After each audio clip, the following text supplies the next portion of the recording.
Guys এই তো এই যে আমাদের বাসার পিছনে আসলাম। আজকে ইলিশ পাতুরি রান্না করবে, এজন্য কলা গাছের পাতার প্রয়োজন, এই জন্য কলা গাছের পাতা নিতে আসলাম। আসেন, বড় দেখে দুটা কলা গাছের পাতা নেই, সাথে আমাদের বাগানটাও আপনাদের দেখাই, বাড়ির পিছনে জায়গা।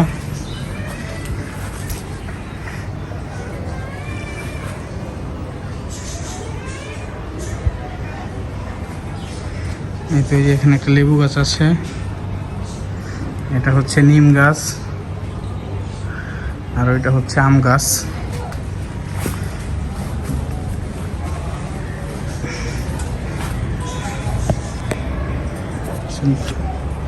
দুইটা কলা গাছের পাতা নেই, সুন্দর দেখে।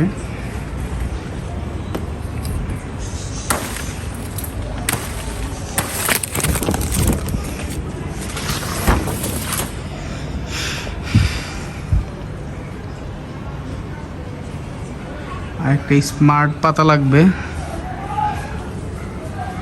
এটা সুন্দর মনে হচ্ছে।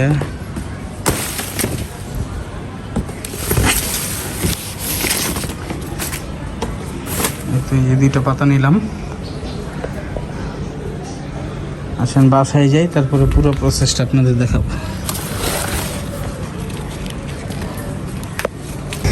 এটা কলা গাছ পাতা নিয়ে আসলাম, আমি চলে যাচ্ছি।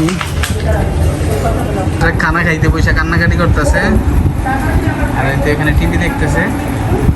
দেখাও, সবাইকে সালাম দিয়ে দাও। আচ্ছা,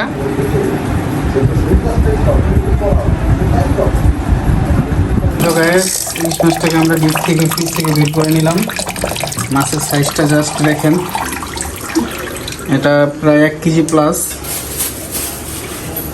ক্যামেরায় কেমন দেখতেছেন জানি না। এটা দিয়ে আজকে এই যে কলা গাছ নিয়ে আসলাম, কলা গাছের পাতা, মানে ইলিশ পাতুরি রান্না হবে। পুরো রেসিপিটা আপনাদের দেখাবো, সাথেই থাকবেন। এই তো গাইস ডিপ থেকে বের করে নিলাম সরিষা বাটা। আপনার ইলিশ পাতুরি রান্নার প্রধান উপাদান হচ্ছে সরিষা বাটা। সরিষা বাটা মাস্ট ব্যবহার করতে হবে। তো চুলায় হচ্ছে গুঁড়া মাছের চচ্চড়ি, সেবার আসছে, সেবার শরীর ভালো না, জ্বর, এই জন্য গুঁড়া মাছের চচ্চড়ি রান্না হবে, ইলিশ পাতুরি রান্না হবে। ইলিশ মাছের জন্য এখানে পেঁয়াজ কেটে নেওয়া হয়েছে। তো যখন আমরা এটা ম্যারিনেট করবো কলা পাতার মধ্যে, তখন পুরো রেসিপিটা আপনাদের দেখাবো, সাথেই থাকেন। তাকাও, সবাইকে হাই বলে দাও, সালাম দাও। মাশাআল্লাহ। এই তো আজরাক টিভি দেখতেছে।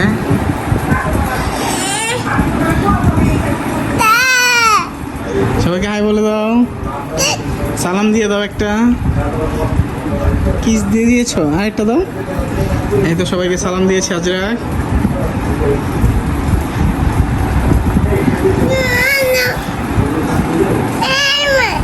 মামা মামা বলো, মামা মামা বলো, মামা বলো। এখন আমরা ইলিশ মাছটাকে কেটে নিব পাতুরি সাইজের।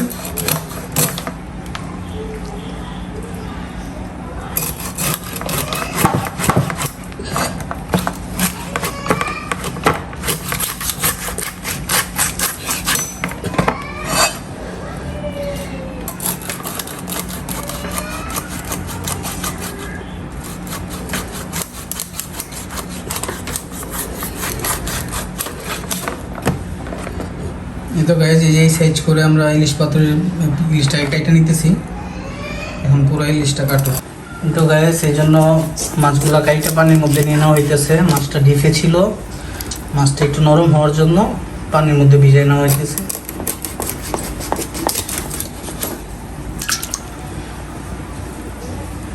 ব্লেন্ডারটা বের করে নিলাম, পেঁয়াজ আর কাঁচামরিচ এগুলা ব্লেন্ড করে নেওয়ার জন্য। সরিষা বাটা তো আগে থেকেই ব্লেন্ড করা ছিল ফ্রিজে ডিপে, ওইটা বের করে নিয়েছি, ওইটা নরম হইতে থাক। আর এখন আমরা পেঁয়াজ আর কাঁচামরিচ এটা ব্লেন্ডার করে নেব। পেঁয়াজ মরিচ আর যে সরিষা বাটাটা ডিপে ছিল সেটা সব সাথে দিয়ে দিলাম, একসাথে একটু ব্লেন্ডার করে নিই, তাহলে মিশ্রণটা ভালো হবে।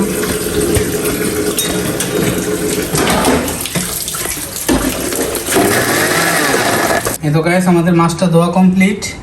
এখন এটাকে আমরা ম্যারিনেট করে নিব। দিয়ে দিলাম সামান্য পরিমাণ হলুদের গুঁড়া,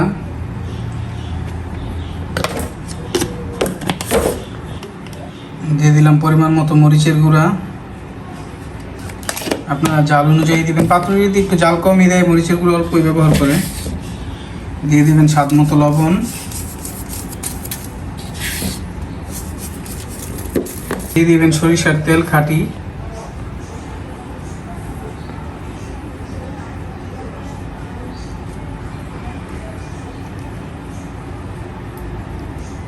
এখন ভালো করে মাছটাকে মাখাই নেবেন। হাত দিয়ে যত ভালো করে মাছটার মধ্যে হলুদ মরিচের গুঁড়া সরিষার তেল মাখাবেন, ইলিশ পাতুরিটা খাইতে তত বেশি ভালো লাগবে। এটার ভিতরে যত বেশি মশলা যাবে তত বেশি এটা খাওয়ার স্বাদ বাড়বে।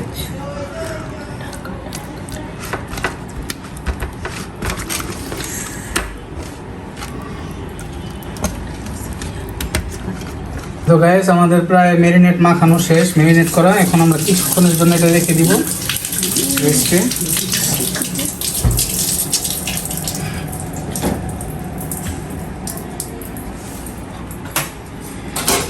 তো গাইস যে এখন আমরা কলা পাতা প্রসেসিং করে নিচ্ছি আমাদের মাছের সাইজ অনুযায়ী। আমরা কলা পাতা নিয়ে নিচ্ছি, না আরও লাগবে।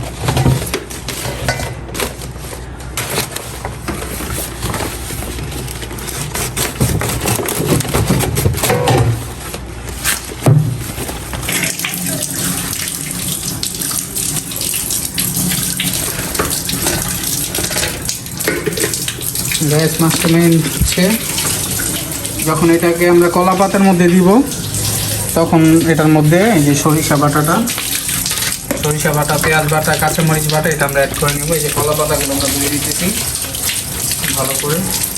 আর কলা পাতাটা তো নিয়েছি কোথা থেকে আপনাদের দেখাইলাম, এই যে আমাদের বাসার পিছনের বাগান থেকে, এই গাছটা থেকে আমরা কলা পাতা নিয়ে আসছি। এতো গায়ে এই যে আমরা এখন কলা পাতার প্রসেসিংটা করে নিতেছি। বড় একটা ফ্রাই প্যান আছে, বড় ফ্রাই প্যানের মধ্যে এখন আমরা এই যে কলা পাতাটাকে ভালো করে বিছিয়ে নিলাম।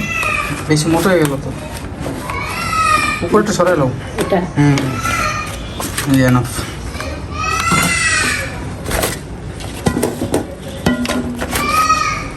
এগুলি ফেলে দিব শুধু পাতা। এই যে নিচের এই সাইজটা ঠিক আছে, এটা পুরো পারফেক্ট। গ্যাস আমাদের কলা পাতার প্রসেসিংটা হয়ে গেছে। আচ্ছা এখন আমরা মাছগুলোকে বিছাই দিব, তার মধ্যে বিছায়া তারপরে ঢাইকা দিব, ঢাইকা তারপরে চুলার আঁচ জ্বালাই দিব। গ্যাস এই তো দেখেন আমাদের পাশের বাসার ভাবি গিয়াসউদ্দিন ভাইয়ের ওয়াইফ গুঞ্জনের আম্মু আমাদের জন্য কত খাবার নিয়ে আসলো। দেখেন মাশাল্লাহ কত সুন্দর বিরিয়ানির চেহারা, লুকটা দেখছেন মাশাল্লাহ। বিফ বিরিয়ানি দেখেন অসম্ভব সুন্দর হয়েছে, মনে হইতেছে পুরান ঢাকার হাজির বিরিয়ানি আমাদের বাসায় চলে আসছে। আর টিকিয়াটাও মাশাল্লাহ খুব সুন্দর হয়েছে, খুব নাইস একটা চেহারা। উনি কয়েক বছর আগে পাঙ্গাস মাছের টিকিয়া খাওয়াইছিল, ওই টিকিয়ার কথা আমার এখনও মনে আছে, খুব মজা হয়েছিল। যদি আপনি আমাদের ব্লগটা দেখে থাকেন তাহলে ওই দিনের পাঙ্গাস মাছের টিকিয়া আর আজকে খাবারের জন্য আপনাকে আমাদের বাসার সবার পক্ষ থেকে অসংখ্য ধন্যবাদ। মাশাল্লাহ এই টিকিয়াটাও খুব মজা হয়েছে।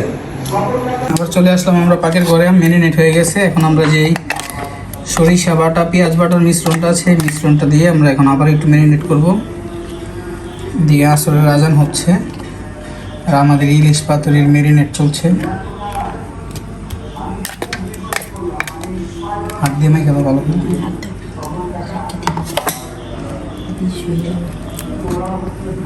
বিছাইয়া পরে ফিরে দিই, কড়াইয়ের মধ্যে বিছাই রেখে দিই।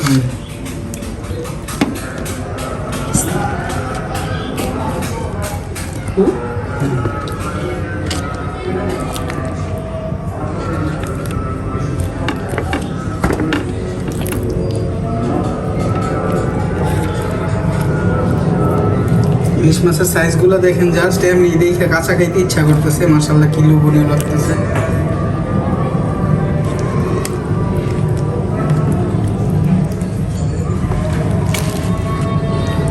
আপনারা চাইলে বাসায় এরকম মাঝে মাঝে ভিন্ন স্বাদের ইলিশ পাকায় খেতে পারেন। এখন আমরা পুরোটা মিশ্রণ ভালো করে মিশিয়ে নিতে।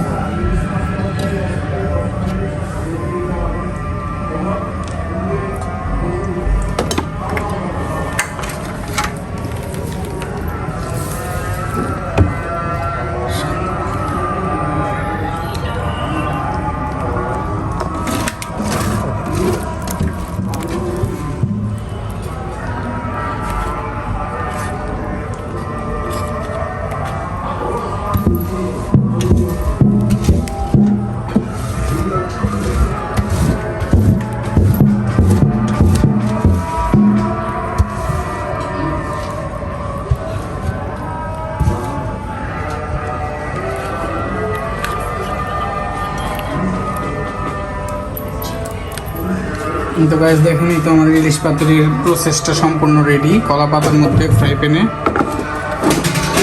জাস্ট এখানে কিছুক্ষণ ঢেকে রাখবো, তারপরে আমরা যখন সময় হবে তখন আমরা চুলার আঁচ বাড়াই দিব। এখন উপর থেকে আবার কলা পাতা দিয়ে আমরা এটাকে সিল করে দিব।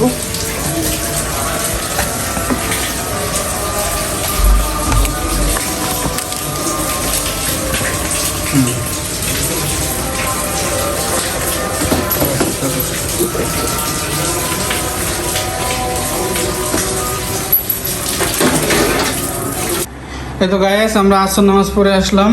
এখানে আমাদের ইলিশ পাতুরির মেরিনেটটাও প্রায় হয়ে গেছে। এখন আমরা চুলার আঁচটা দিয়ে দিব। চুলার আঁচটা আমরা মিডিয়াম টু হাই দিব।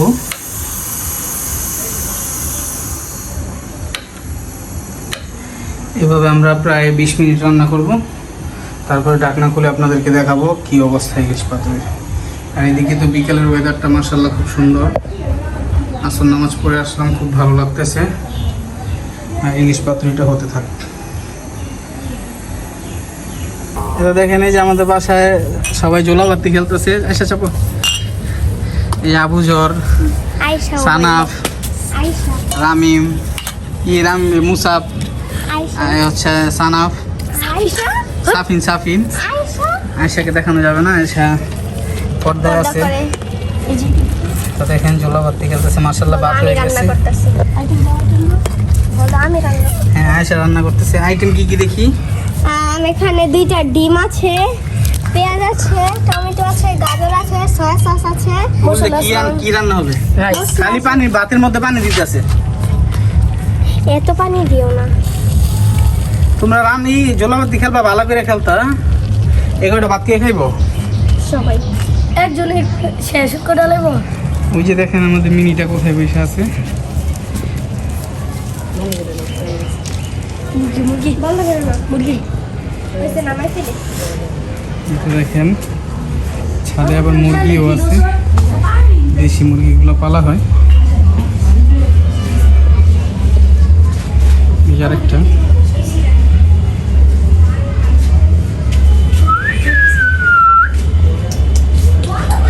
চলেন একটু আমরা ইলিশ পাতুরিটার ঢাকনাটা খুলে দেখি কি অবস্থা হইলো। মাশাআল্লাহ খুব সুন্দর একটা স্মেল বের হয়েছে। আপনাদেরকে বুঝাইতে পারবো না কত সুন্দর একটা স্মেল বের হয়েছে, অসাধারণ।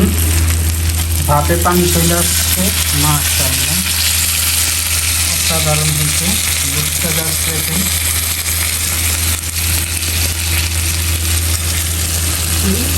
এখন সুন্দর দেখা যাচ্ছে, বোঝা যাচ্ছে। আরো তেল আসবে, গ্রেভিটা আরো জোরজোর হবে।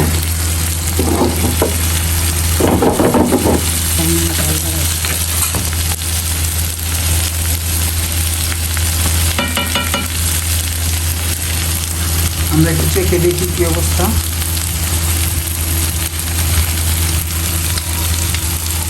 স্বাদটা সব ঠিক আছে, সামান্য একটু লবণ দিতে হবে।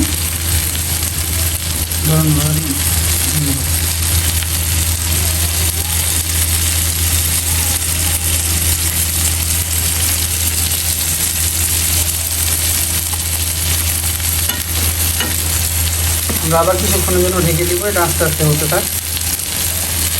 দেখি যে এটা আমরা আবার সিল করে দিচ্ছি কলাপাতা দিয়ে। এখন একবারে ফাইনাল হওয়া পর্যন্ত আমরা এটা ঢাকনা খুলবো না, একবার ফাইনাল হওয়া পর্যন্ত পরে আপনাদের দেখাবো। এখন এইভাবেই করতে থাকুন, দেখতেই থাকুন ইলিশ পাতুরির রেসিপি।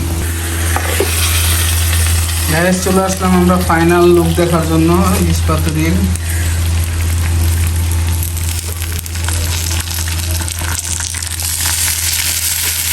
মাশাআল্লাহ, আমাদের ইলিশ পাতুরি মেবি কমপ্লিট। সুন্দর একটা স্মেল আসতেছে, আর একটু হবে।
এই তো গ্যাস, আমাদের ইলিশ পাতুরি কমপ্লিট। এই হচ্ছে ইলিশ পাতুরির ফাইনাল লুক। মাশাআল্লাহ, খুব সুন্দর একটা স্মেল আসতেছে। তো আমাদের এই রেসিপিটি আপনাদের যাদের কাছে ভালো লাগবে আপনারা সবাই বাসায় ট্রাই করবেন, আশা করি আপনাদের কাছেও খুব ভালো লাগবে। তো এখন আমরা একটু চলে যাব ছাদে, বাচ্চারা জোলাবাতি খেলতেছে, ওদের ফ্রাইড রাইস রান্নাটা একটু দেখে আসেন। এই যে আমাদের বাসায় বাচ্চারা জোলাবাতি খেলছে, কমপ্লিট ফ্রাইড রাইস রান্না করছে। মাশাআল্লাহ, দেখেন কি সুন্দর হয়েছে। এখন আমিও তাদের জোলাবাতিতে একটু শরিক হব, একটু ফ্রাইড রাইস খাই, খেয়ে আপনাদের বলি কেমন হয়েছে। এই ফ্রাইড রাইসের মূল উদ্যোক্তা হচ্ছে আমাদের আয়েশা। পর্দার কারণে আয়েশাকে দেখাতে পারতেছি না। দাও,